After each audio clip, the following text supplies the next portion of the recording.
Sejarah industri otomotif di Indonesia. Berdirinya Toyota dan bagaimana ia masuk Indonesia. Toyota adalah salah satu produsen mobil terbesar di dunia. Perusahaan yang bermarkas di Tokyo, Jepang ini didirikan pada tanggal 28 Agustus tahun 1937. Pendirinya adalah Kiichiro Toyoda, anak tertua dari Sakichi Toyoda, sang pencetus industri Toyota yang semula membuat mesin jahit pada awal 1900-an. Bagi orang Jepang, barangkali nama Sakichi Toyoda layak disejajarkan dengan Thomas Alva Edison.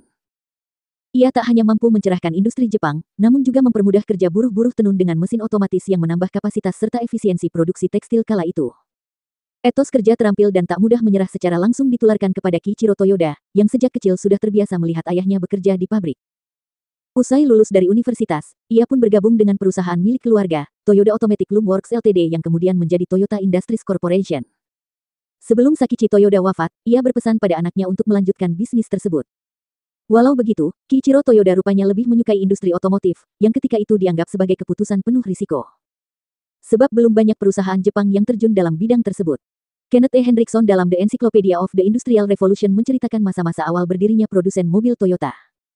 Rencana Kiichiro Toyoda yang bakal memproduksi kendaraan di dalam negeri ternyata langsung mendapat dukungan dari pemerintah Jepang. Maka pada 1929 ia pergi ke Eropa dan Amerika Serikat (AS) untuk mempelajari serta mengambil inspirasi untuk mengembangkan industri otomotif. Berkali-kali ia keluar masuk pabrik di Detroit dan mempelajari tiap sudut mobil-mobil Chevrolet maupun Ford, sebelum membuat sendiri mobil yang telah lama ia idamkan. Sepulangnya dari mancanegara, sebuah mobil bernama Model A1 akhirnya tercipta pada 1935. Menariknya, mobil ini bisa bertukar komponen dengan sedan-sedan Amerika, yang pada saat itu memang mendominasi ruas-ruas jalanan Jepang. Tak lama berselang, Kiichiro Toyoda pun mulai mendirikan Toyota Motor Company, sebagai anak perusahaan Toyota Automatic Loom Works. Nama Toyota sengaja dipilih karena dianggap punya keberuntungan lebih baik dan lebih mudah ditulis dalam huruf Jepang. Selama Perang Dunia II, Toyota dilibatkan dalam memproduksi kendaraan militer yang lahir dari pabrik di Pulau Honshu. Truk-truk tahan banting ini bahkan menjadi cikal bakal Toyota Land Cruiser yang sukses terjual di AS dan seluruh dunia di kemudian hari. Setelah kematian Kiichiro Toyoda tahun 1952, perusahaan makin gencar memproduksi mobil dan mulai mengekspor ke negara-negara di dunia. Laman Britannica mencatat, pada 1966 Toyota mulai mengakuisisi perusahaan bus dan truk besar Hino, Nippon Denso, juga Daihatsu Motor Company. Hingga tahun 1970-an, Toyota disebut telah berhasil menjual lebih dari 1 juta kendaraan secara global. Bahkan selama beberapa dekade, perusahaan ini menjadi produsen mobil terbesar di Jepang dan terus berkembang di pasar AS. Toyota pun terkenal sebagai merek kendaraan berbiaya rendah, hemat bahan bakar, serta andal. Seperti yang ditunjukkan pada Corolla, sedan paling laris di dunia. Kini Toyota pun muncul sebagai produsen mobil yang memiliki fasilitas produksi di banyak negara, mulai dari Argentina, Brasil, Kanada, Cina, Kolombia, Republik Ceko, Mesir, Perancis, Malaysia, Meksiko, Filipina, Polandia, Portugal, Rusia, Afrika Selatan, Sri Lanka, Thailand, Turki, Uni Emirat Arab, Inggris, Amerika Serikat, Venezuela, Vietnam, juga Indonesia. Awal mula Toyota di Indonesia. Mobil pertama yang diproduksi di Indonesia bukanlah mobil asal Jepang, tapi dari AS. Produsen pertama yang membuat mobil di tanah air adalah General Motors GM, yang mendirikan pabrik di Tanjung Priok pada 1920. Menurut wartawan otomotif Indonesia James Luhulima dalam sejarah mobil dan kisah kehadiran mobil di negeri ini, pabrik tersebut ketika itu masih terbatas untuk merakit beberapa komponen menjadi mobil utuh.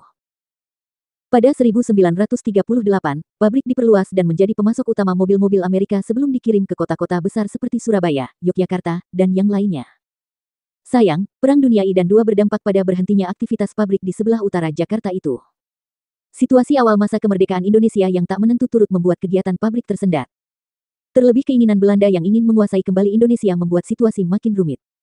Akhirnya setelah konferensi meja bundar ditandatangani pada 1949, Belanda menyerahkan kedaulatan ke Indonesia tanpa syarat. Situasi ekonomi berangsur membaik, namun perkembangan industri otomotif masih terganggu. Terutama setelah nasionalisasi perusahaan-perusahaan Belanda, termasuk GM di dalamnya. Pabrik tersebut lantas diakuisisi pemerintah dan hidup kembali sekitar tahun 1970-an ketika diambil alih Astra untuk merakit truk-truk Chevrolet. Tak lama berselang, pemerintah mengeluarkan regulasi yang mengharuskan perusahaan untuk mendirikan agen tunggal pemegang merek ATPM sebelum memasarkan mobil di Indonesia. Aturan langsung disambut Astra dengan mendirikan PT Toyota Astra Motor TAM sebagai ATPM Toyota di Indonesia. Pabrik tersebut kemudian berganti nama menjadi Gaya Motor GM, dan sejak itu mulai memproduksi mobil-mobil lansiran pabrikan berlogo T. Meski begitu, kehadiran Toyota di Indonesia sebetulnya sudah mulai sebelum masa 1970-an.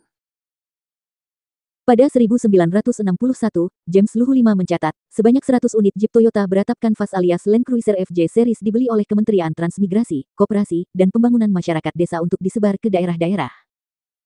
Kehadiran Land Cruiser sebagai generasi awal Toyota di Indonesia tak sendirian, waktu itu datang juga beberapa unit Toyota Tiara yang diimpor oleh Mendiang Ahbudi, pendiri Nasmoko Group. Mobil-mobil yang hadir